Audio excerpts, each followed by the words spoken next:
Yes sir. कर लिया sir. क्या इन स्ट्रक्चर को पहचान सकते हो?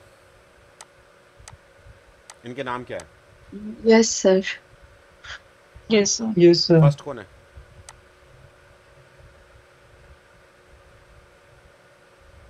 अभी तो यस बोल रहे थे। एस aspartic acid. Aspartic second acid, इसमें NH2 दिखाई दे ग्लूटामिक रहा है कहीं पे? एस्पार्टिक। No sir.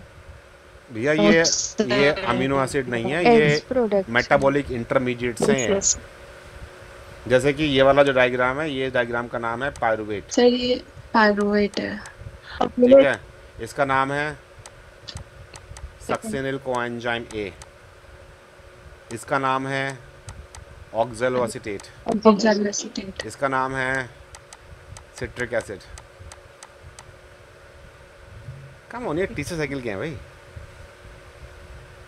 अब टीसीए साइकिल को टेक्निकली हम एक नाम देते हैं हमेशा।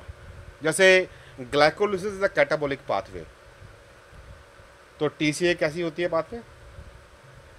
एम्फीबोलिक। Amphibolic pathway. टीसीए को हम लोग सेंट्रल हब ऑफ मेटाबॉलिज्म भी बोलते हैं, क्योंकि हम ये जानते हैं कि हमारी बॉडी में जितने भी बायोमोलिक्यूल्स होते हैं, चाहे वो लिपिड्स हों, चाहे वो प्रोटीन्स हों, चाहे वो न्यूक्लियोटाइड्स हों, या फिर चाहे वो कार्बोहाइड्रेट्स हों, सबको अल्टीमेटली टीसी साइकिल से ज़रूर इंटरेक्ट करना है।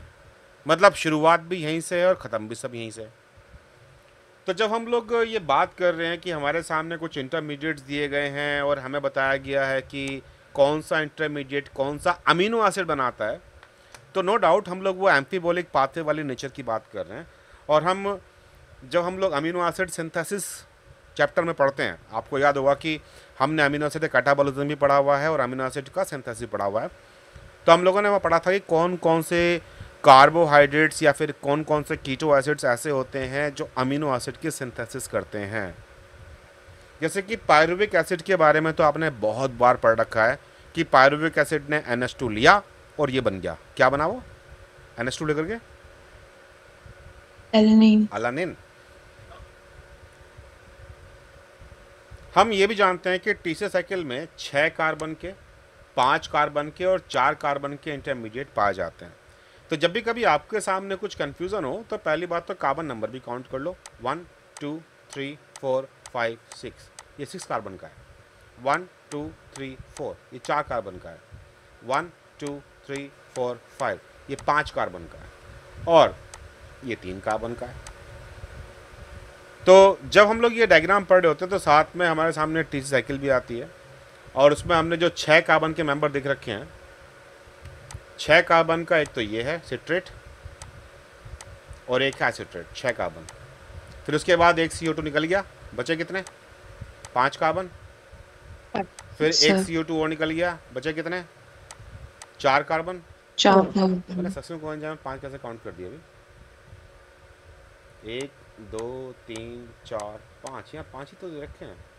अच्छा सॉरी, ये वाला C डबल बॉन्ड हो सक्सेस को एंजाइम एक का है, मेन ये है 4। तो 5 कार्बन का केवल एक ही मेंबर मिलता है, अल्फा कीटोग्लूट्रेट। फिर उसके बाद 4 carbon 4 carbon 4 carbon 4 carbon and 4 carbon. ठीक है जी। जब हम ये यस ग्लाइकोलिसिस सर। टीसीए ये पढ़ के अलग करते हैं तब हम ये वाली बात भी करते हैं। हम कहते हैं कि 3 फॉस्फोग्लिसरेट से सीरीन बन जाता है। ओके, इससे इराइथ्रोस 4 फॉस्फेट बनता है, जो फॉस्फोरल पायरुवेट के साथ मिलकर के tryptophan phenylalanine tyrosine amino acid बनाता है। पायरुवेट से बन जाते हैं alanine, valine, leucine, isoleucine. Serine बाद में ग्लाइसिन सिस्टीन में कन्वर्ट हो सकता है। राइबोस 5 फॉस्फेट हिस्टीडीन में कन्वर्ट होता है। ऑक्सोलोसिटेट एस्पार्टेट में, एस्पार्टेट बाद में एस्पाराजीन, मेथियोनिन, थ्रियोनिन, लाइसिन में कन्वर्ट होगा। और अल्फा कीटोग्लूट्रेट ग्लूटामेट में ग्लूटामीन, प्रोलीन, आर्जिनिन में कन्वर्ट हो जाता है। यहाँ तक बात ठीक है? Yes yes sir. Sir. Yes sir. तो क्या तुम ये याद रख पाओगे कि ग्लाइकोलिसिस के 3 इंटरमीडिएट अमीनो एसिड बना सकते हैं? 3 फॉस्फोग्लिसरेट, फॉस्फोरल पायरुवेट और पायरुवेट, इनके अलावा और कोई नहीं। याद रख पाओगे बात ये? Yes sir. Pentose Yes, phosphate pathway के पेंटोस फॉस्फेट पाथवे पीपीपी, उसके दो इंटरमीडिएट्स राइबोस 5 फॉस्फेट और एथ्रोस 4 फॉस्फेट, ये अमीनो एसिड बना लेते हैं। ठीक है। Okay, sir. टीसीए में जो मेन कंपोनेंट हैं बनाने वाले वो हैं ऑक्सोलोस्टेट और अल्फा कीटोग्लूटरेट। एक ये टेबल भी था तुम्हारे पास, अल्फा कीटोग्लूटरेट ये बनाता है, 3 फॉस्फोग्लिसरेट ये बनाता है, ऑक्सोलोस्टेट ये बनाता है, पायरुवेट ये बनाता है, फॉस्फोरस पायरुवेट एथ्रोस 4 फॉस्फेट ये बनाते हैं और राइबोस 5 फॉस्फेट ये बनाते हैं। एग्रीड यहाँ तक की कहानी पे। Yes, sir. Yes, sir. इस टेबल में से बहुत बार क्वेश्चन आए हुए हैं बहुत एग्जाम्स के अंदर। क्वेश्चन ये भी पूछ लेते हैं कि भैया सीरियन ग्लाइसिन सिस्टम बनाने के लिए कौन सा इंटरमीडिएट चाहिए होता है, या क्वेश्चन ये भी पूछ लेते हैं कि इन टीसीए के इन इंटरमीडिएट में से कौन सा इंटरमीडिएट अमीनो एसिड बनाता है या नहीं बनाता। तो अलग अलग तरीके से सवाल हैं, लेकिन ये ऐसे टेबल हैं जिन्हें आप भूल नहीं सकते और इनके अलावा और कुछ नहीं है। मतलब जो ये 1 2 3 4 5 6 7 ये 7 हैं, सप्ताह के दिन से याद कर लो 7 दिन। केवल ये 7 इंटरमीडिएट हैं जो अमीनो एसिड को बनाने में पार्टिसिपेट करेंगे और ये कार्बोहाइड्रेट मेटाबॉलिज्म के इंटरमीडिएट्स हैं, ग्लाइकोलिसिस, टीसीए और पेंटोस फॉस्फेट पाथवे। ये है ग्लाइकोलिसिस का, ये है ग्लाइकोलिसिस का, ये है ग्लाइकोलिसिस का, ये pentose phosphate pathway, pentose phosphate pathway, और ये है आपका टीसीए और ये है आपका टीसीए। मुश्किल थोड़ी याद करना, या मुश्किल है? Yes, sir. Yes, sir. ये मुश्किल है? नहीं है, नहीं है। नहीं है मुश्किल। No, sir. ओके, तो फिर ये भी याद No, रख लो sir. कि सारे अमीनो एसिड हमारे शरीर नहीं बना सकता। हमारी बॉडी इन अमीनो एसिड को बना सकती है, इनको नहीं बना सकती। जिन्हें नहीं बना सकती उन्हें बोलते हैं एसेंशियल, इसलिए हमें अपनी डाइट में ये जरूर चाहिए होते हैं। दाल चावल खाओ प्रभु के गुण खाओ, सुना है ऐसा कुछ? दाल रोटी खाओ प्रभु गुण गाओ। Yes, sir. Yes. क्योंकि अगर दाल रोटी खा रहे हो तो दाल और रोटी यानी गेहूं की रोटी, तो ये आपको ये सारी कहानी पूरी हो जाती है कंप्लीट। दाल में और गेहूं के अंदर मिल करके एसेंशियल अमीनो एसिड की डिमांड पूरी हो जाती है। दाल के साथ रोटी खानी जरूरी है, बट अगर तुम केवल चिकन खा रहे हो बिना रोटी के तब भी डिमांड पूरी हो जाती है। चिकन के अंदर भी ये सारे पाए जाते हैं, अंडे में सब मिलते हैं, इसलिए नॉन वेज लोग ज़्यादा मजबूत दिखाई देते हैं हमें, है ना, ऐसे ही कुछ है। बट एनीवे पॉइंट ये है कि क्वेश्चन तो ये भी आए हैं कि 4 दिए हुए अमीनो एसिड में से कौन सा एसेंशियल अमीनो एसिड है या नहीं है। तो आपको ये भी याद रखना चाहिए कि कौन कौन से amino acid essential amino acid होते हैं। कभी ना कभी किसी दिन ये इन्फॉर्मेशन बहुत काम आएगी तुम्हारे। तो अब क्वेश्चन वापस जाऊँ? Yes, sir. Sir. Yes, sir. तो जी अब सबसे पहले देख करके बोल दो इन इंटरमीडिएट में से किसका जिक्र होना ही नहीं चाहिए अमीनो एसिड बनाने के लिए। Succinyl coenzyme है का। इसका नहीं होना चाहिए। और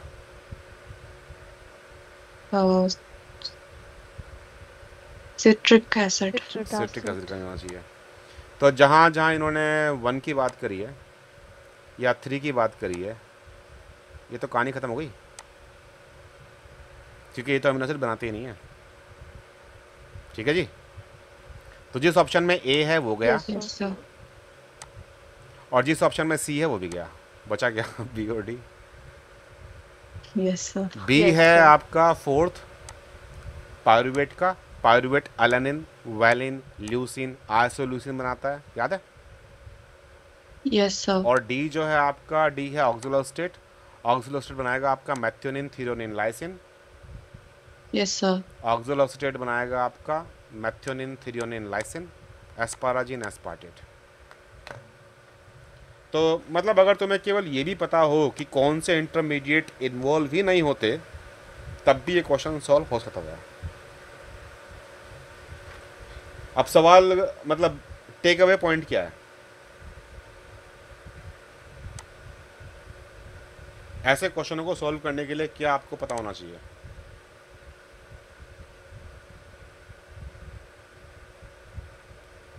सबसे पहली चीज, आपको ये स्ट्रक्चर पहचानने आने चाहिए। अगर आप इन्हें नहीं पहचान सकते तो फिर ये क्वेश्चन आप नहीं कर सकते। अब कुछ सोच के देखो यार, ये लेनिंजर जिसने लिखी है किताब, या स्ट्रॉयर जिसने लिखी है, इनके दिमाग में कुछ कीड़ा था क्या कि ज़बरदस्ती में नाम के साथ में स्ट्रक्चर भी दिखा दिया है इन्होंने, और वो भी रंग बिरंगे दिखा करके, हरे रंग के, काले रंग के। भाई ये स्ट्रक्चर इसलिए दिखाए गए थे ताकि तुम इन्हें याद कर लो, और अगर सिर्फ तुम बार बार देख लो इन्हें, या एक बार तुमने अपने हाथ से ड्रॉ कर लिए, तब भी इतना तो दिमाग में अटक जाते हैं कि तुम मोटे रूप से पहचान सको कि कौन कौन है। ठीक है बाबूजी? Yes, sir. Yes, Yes. इसलिए sir. आइंदा से Yes, जब भी sir. कभी पाथवेज देख रहे होते तो प्लीज स्ट्रक्चर को इग्नोर मत करो। ये नहीं कि हमने ऑक्सिलोस्टेट पढ़ लिया फिर उससे सिट्रेट बन गया, नहीं। ऑक्सिलोस्टेट कैसा है दिखने में? लास्ट में दोनों तरफ COH है, एक कार्बन पर डबल बॉन्ड O है और एक कार्बन पर CH2 है, 4 कार्बन का कंपाउंड है। इतना तो याद रख ही सकते हैं। सिट्रेट में किनारे पर CO नेगेटिव कार्बोक्सिलिक एसिड, और मिडिल कार्बन के ऊपर एक तरफ CO नेगेटिव है और एक तरफ OH है, एक ही कार्बन के ऊपर। आइसोसिट्रेट में और सिट्रेट में यही फ़र्क है। देखो आइसोसिट्रेट में OH अलग है, CO नेगेटिव अलग है, तो ये पहचान कराता है इनकी। ऐसे ही इस पूरी कहानी में कोएंजाइम A केवल एक ही जगह पर अटका हुआ है, सक्सिल कोएंजाइम में। तो जैसे तुम कोएंजाइम में देखो तो तुम पहचान लो कि हाँ भाई ये सक्सिल कोएंजाइम है, TC की बात चल रही है। और आपस में थोड़ा दिमाग भी लड़ाओ। अमीनो एसिड सिंथेसिस की बात कर रहे हैं, ये दे रखे हैं, तो ये वो है इंटरमीडिएट जो अमीनो एसिड्स की सिंथेसिस में हम लोग पढ़ते हैं कि भाई किससे क्या बन रहा है। और मैं एक्सपेक्ट करूँगा कि ये टेबल आप याद कर लोगे, क्योंकि ये अगेन ये वो चीज़ है जिन पे बहुत प्रोबेबल क्वेश्चन मिल जाते हैं आपको। क्लियर है यहाँ तक बात? Yes, sir. Yes, sir. Yes. Yes, sir. Okay ji. Sir. अभी हमें ये नहीं करने हैं, ये करना चाहो तो कर सकते हो। रामचंद्रन ने तुम ऑलरेडी कर चुके हो। मैं इस डायग्राम को थोड़ा बड़ा कर देता हूँ।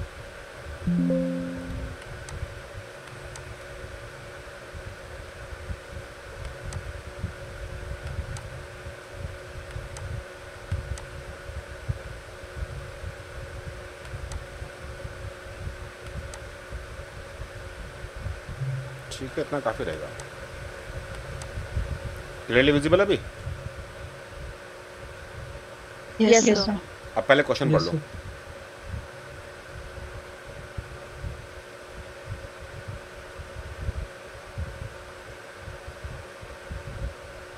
पढ़ लिया सर। पढ़ लिया sir. तो क्वेश्चन दे रखा है कि given below are Ramachandran plot for 4 different protein A, B, C और D। ये 4 डिफरेंट प्रोटीन के प्लॉट्स हैं। Choose the correct pair of protein both of which are predominantly alpha helical in nature. अब इनमें से कौन से ऐसे प्रोटीन हैं जो प्रीडोमिनेंटली अल्फा हेलिकल रीजन में पाए जाते हैं? अगर मैं इन क्वाड्रेट्स को, देखिए हमने रामचंद्र प्लॉट को 4 हिस्सों में बांट रखा है।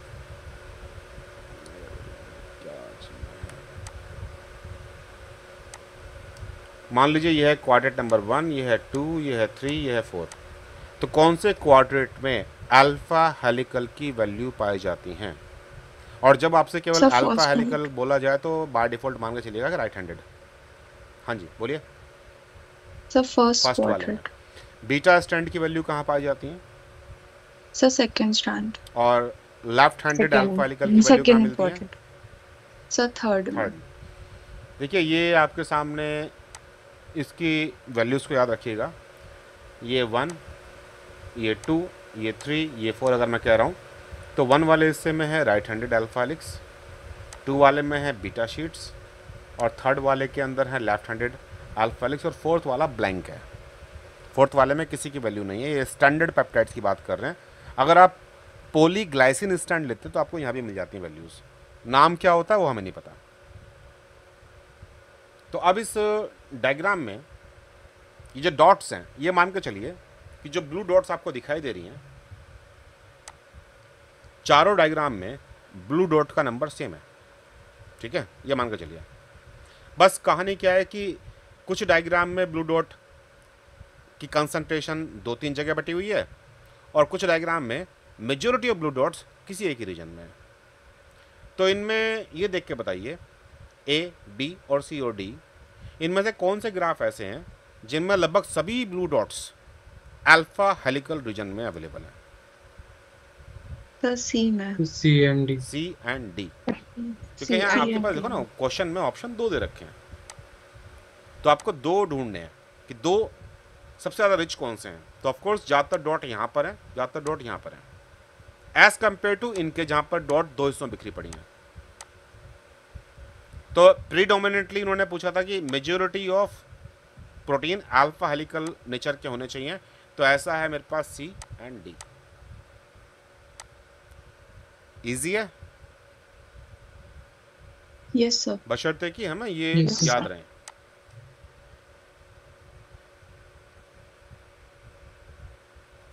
पढ़िए।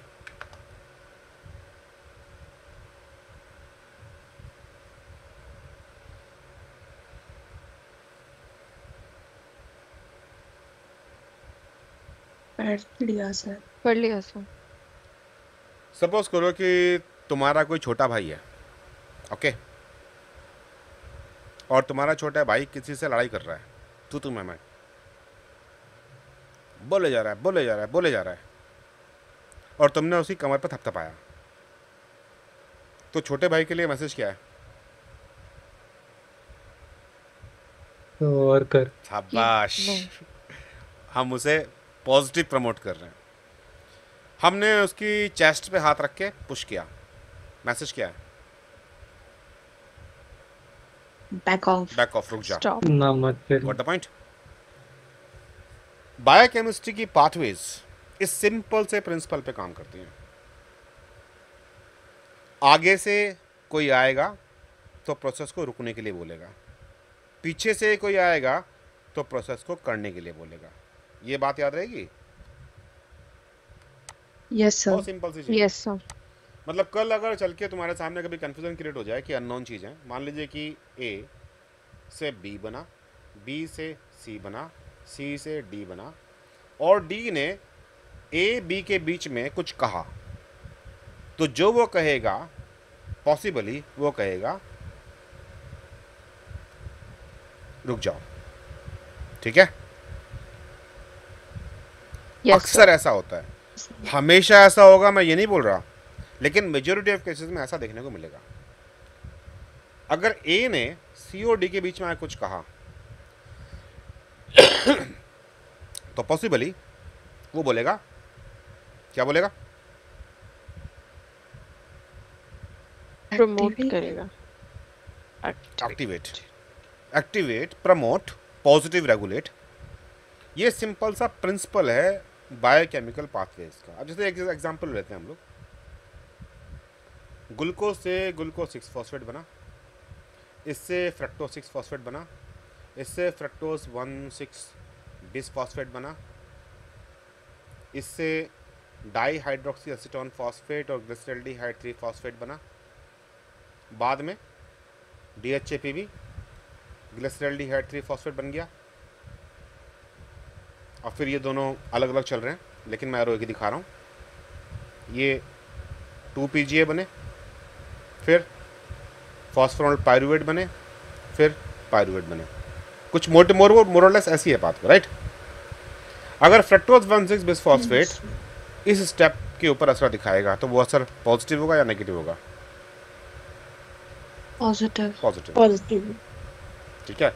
एक्चुअली में कहानी सिंपल सी है कि अगर फ्रक्टोज 1,6 बिसफॉस्फेट की मात्रा बढ़ती जा रही है तो इसका मतलब क्या हो रहा है? आगे का काम फास्ट नहीं चल रहा, आगे कहीं जाम लगा हुआ है। तो फिर ये आगे वाले एंजाइम को बोलेंगे जल्दी जल्दी काम करना, फटाफट। रेगुलेशन में अक्सर आपको ये चीज़ देखने को मिलेंगी, which one of the following pair correctly matches the enzyme with its allosteric activator? 2 word है, एक एलोस्टेरिक और एक एक्टिवेटर। एलोस्टेरिक का मतलब क्या होता है?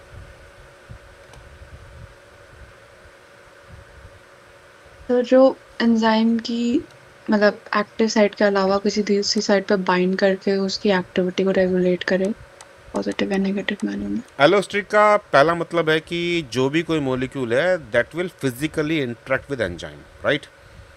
और दूसरा इसका प्रिसाइज मतलब यह है कि वो जहाँ भी इंटरेक्ट करेगा वो एक्टिव साइट नहीं होगी एंजाइम की। तो अगर मैं कहूँ कि ये एक्टिवेटर है तो ये एक्टिवेटर कहीं आके एंजाइम से बाइंड कर रहा है और एंजाइम से बोल रहा है काम करो, एक्टिव साइट ये थी। और जिस जगह आके बाइंड करा है इसको हम बोलते हैं एलोस्टेरिक साइट। फॉस्फोफ्रक्टोकाइनेज ये ग्लाइकोलाइसिस के शुरुआत का एंजाइम है या बाद का? तो शुरुआत तो शुरुआत में। शुरुआत में। और सिट्रेट कहाँ है? तो TCA ये तो बहुत बाद की बात है। बाद में। तो Yes, इन दोनों का इंटरेक्शन एक्टिवेशन Yes. का होगा या इनहिबिशन का? इनहिबिशन का। पायरुवेट डिहाइड्रोजनेज और NADH। NADH सर, तो ये- पहले बनता है बाद में बनता है, लेकिन NADH की कहानी ये आगे पीछे की कहानी नहीं है। NADH का मतलब है अच्छी मात्रा में एनर्जी अवेलेबल है। अगर इमेजिन करो सिस्टम में NADH भरे पड़े हैं, इतने भरे पड़े हैं कि वो इधर जाके मुंह मार रहे हैं, तो इसका मतलब सिस्टम को एनर्जी की कमी तो नहीं है भाई। NADH वो है ना जो yes, इलेक्ट्रॉन ट्रांसपोर्ट चैन के पास जाके ATP बनवाएंगे। Yes sir. तो अगर NADH इतने भरे पड़े हैं Yes, कि वो sir. किसी एंजाइम से जाके मुंह मारने लगेंगे, तो इसका मतलब देयर इज अबंडेंट ऑफ चीज़ें। तो जब वो अबंडेंट में अवेलेबल है तो पाथवे चलवाएंगे या रुकवाएंगे? रुक के पाएंगे। Of course. रुकवाएंगे। एनर्जी रिच मॉलिक्यूल जितने भी अवेलेबल होंगे, एनर्जी रिच मॉलिक्यूल हमेशा पाथवे रुकवाएंगे। एनर्जी डेफिशिएंट फॉर्म्स जैसे कि NAD पॉजिटिव हो गया, ये एनर्जी डेफिशिएंट है, जैसे कि ADP हो गया या AMP हो गया, ये है जो पाथवे एक्टिवेट कराएंगे। तो पायरुवेट डिहाइड्रोजनेज NADH का इंट्रैक्शन क्या बोलते हो, इनहिबिट करेगा या एक्टिवेट करेगा? इनहिबिट करेगा। इनहिबिट। पायरुवेट कार्बोक्सिलेज और ADP का रिलेशन?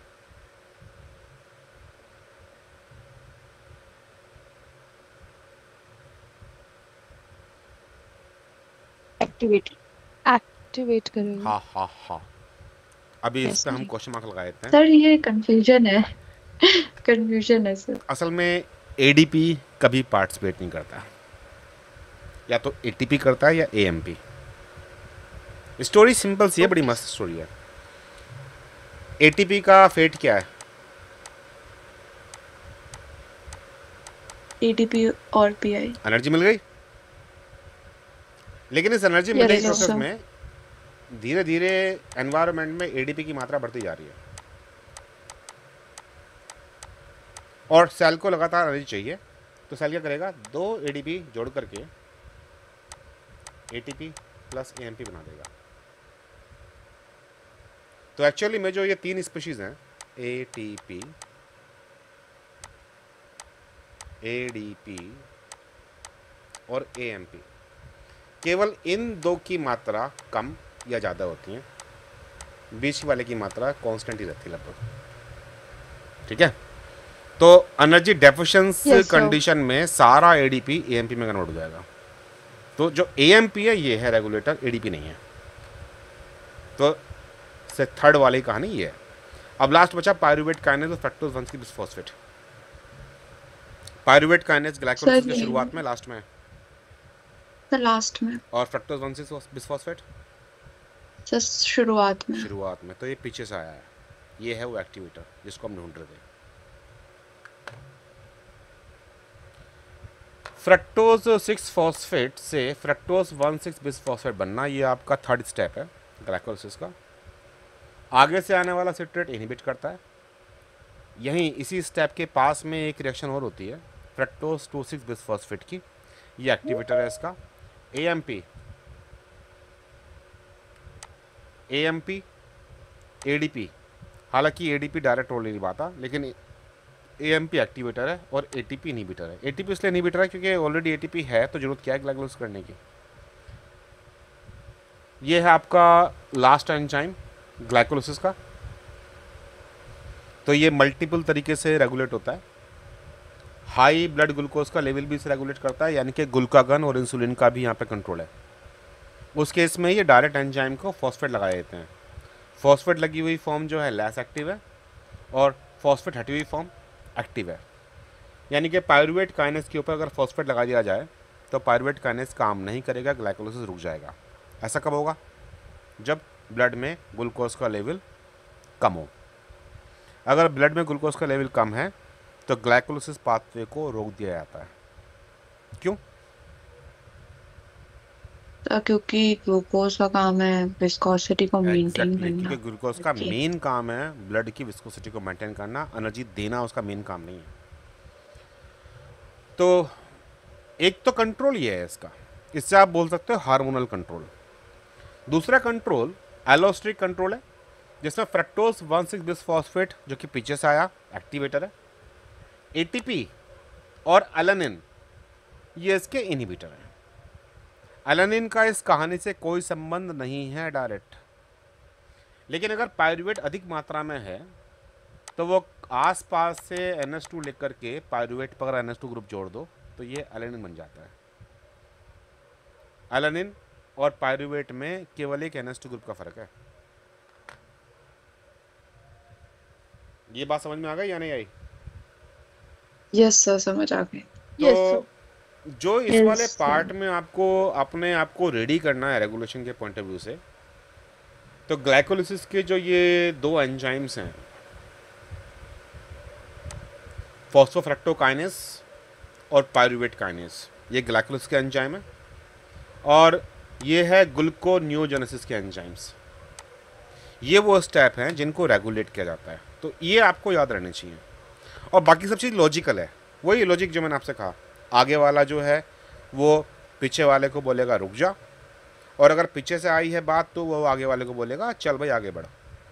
एनर्जी रिच मॉलिक्यूल बोलेंगे पाथवे मत चलाओ, एनर्जी पुअर मॉलिक्यूल बोलेंगे पाथवे चलाओ। एनर्जी पुअर मॉलिक्यूल है इस केस में NAD positive, energy poor molecule है AMP, एनर्जी रिच है ATP NADH। ठीक है जी? Yes sir. Yes, sir. Yes जैसे रामचंद्रन प्लॉट की जो सारी कहानी है वो फाई और साई बॉन्ड पर अवेलेबल है। और देखिए बाय डिफ़ॉल्ट जब हम अमीनो एसिड बनाते हैं तो हमेशा एक ही तरीके से अमीनो एसिड बनाया कीजिए। C अल्फ़ा कार्बन बीच में, C डबल बॉन्ड OH आपके राइट हैंड साइड पर, NH2 आपके लेफ्ट हैंड साइड पर। हमेशा ऐसे डायग्राम बनाइए एक ही स्टैंडर्ड में, R नीचे H ऊपर।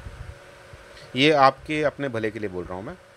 और हमेशा याद रखिए आपके उल्टे हाथ पर जो ये बॉन्ड है नाइट्रोजन और C अल्फ़ा के बीच में, इस बॉन्ड का नाम है फाई, और जो C अल्फ़ा कार्बन कार्बन के बीच में बॉन्ड है इसका नाम है साई। क्योंकि लोग अक्सर कंफ्यूज रहते हैं कि फाई कौन सा और साई कौन सा है। अब क्वेश्चन पढ़ लीजिए।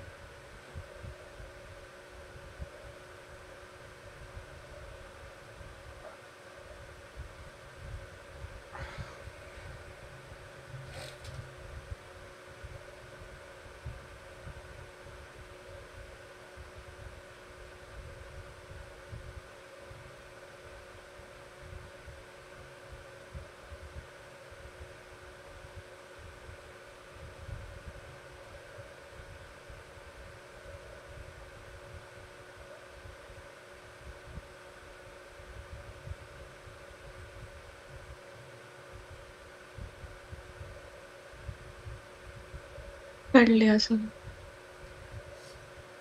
आवाज़ें ऐसे क्यों आ रही है जैसे कि कब्रिस्तान में से आ रही हो? Yes sir. सब पढ़ लिया है। ओके, चलिए मैं ये एक्सपेक्ट करता हूँ कि आपके पास वेरी कॉन्फिडेंट आंसर नहीं है इस क्वेश्चन का, राइट और रॉन्ग? Yes, sir. अच्छी बात है। पता लर्निंग का पहला स्टेप क्या होता है? अपनी कमियां पहचानना।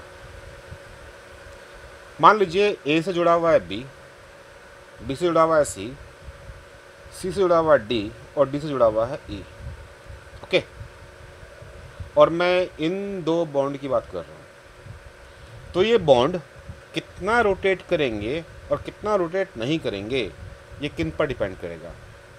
अगर मैं कह रहा हूँ कि चलो ये मेरा पहला वाला बॉन्ड का नाम है A, हिंदी वाला A, तो इसका रोटेशन, इस बॉन्ड का रोटेशन डिपेंड करेगा इन दो एटम के ऊपर और एटम के साथ जो जुड़े हुए एक और एटम है इन पर, क्योंकि अल्टीमेटली ये भी तो इस पर असर डालेंगे ना, सी के ऊपर।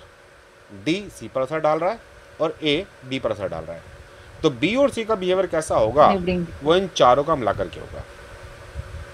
अब सेम ऐसे अगर मैं कहूँ कि मेरे पास एक जो दूसरा वाला जो बॉन्ड है और इसका नाम है क्या, 28 जुलाई 2025 को CSIR नेट का एग्ज़ाम हुआ और स्टूडेंट्स का जो रिस्पॉन्स आया मेरे पास वो कुछ ऐसा था। उनका कहना था कि हम क्वेश्चन पर क्वेश्चन देखते जा रहे थे लेकिन आ बहुत कम रहे थे। क्वेश्चन कहाँ से निकाल करके लाए हैं, कैसे लाए हैं, मतलब हिम्मत तोड़ने वाला पेपर था कई स्टूडेंट्स के लिए।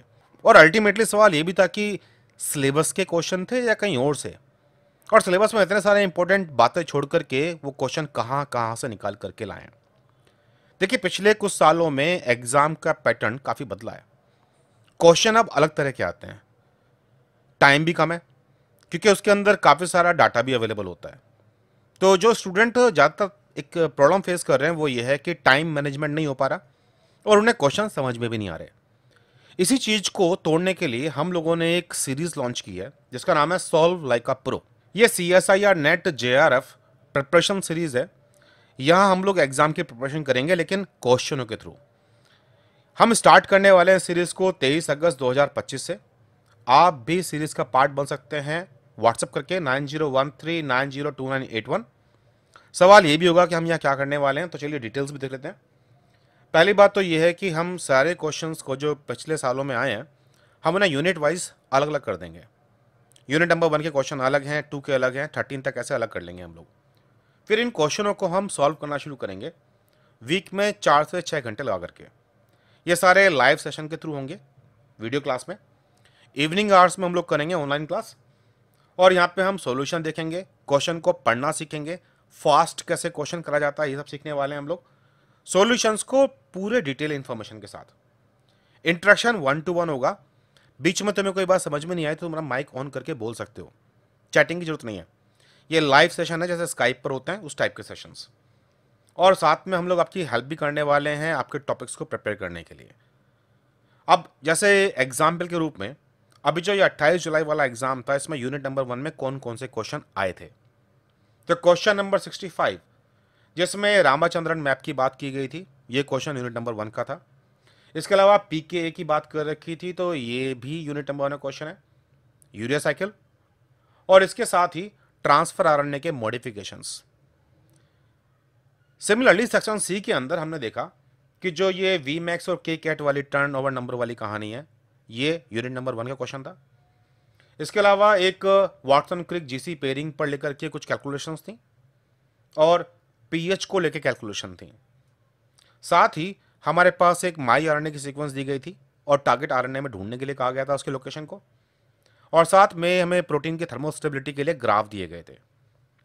एक क्वेश्चन था अल्फा हेलिक्स का जिसमें रेसिड्यूज दे रखे थे और फिर कुछ कैलकुलेशन कर रखी थी एंट्रोपी वाली बात। ये सारी बातें यूनिट नंबर 1 की हैं। अब देखिए यूनिट नंबर 1 में बहुत कुछ है करने के लिए, लेकिन फिर भी उन्होंने क्वेश्चन इस तरह से दिए हैं कि आम स्टूडेंट कर भी ना पाए। कुल मिलाकर के 4 क्वेश्चन 50 में से 20 सेक्शन के अंदर अवेलेबल थे, जबकि आपको 35 करने होते हैं, तो मतलब 10% के आसपास। C में 25 क्वेश्चन करने होते हैं आपको। इन 25 में से 6 सोच के देखिए 20% के आसपास, ये केवल यूनिट नंबर 1 से थे आउट ऑफ 75।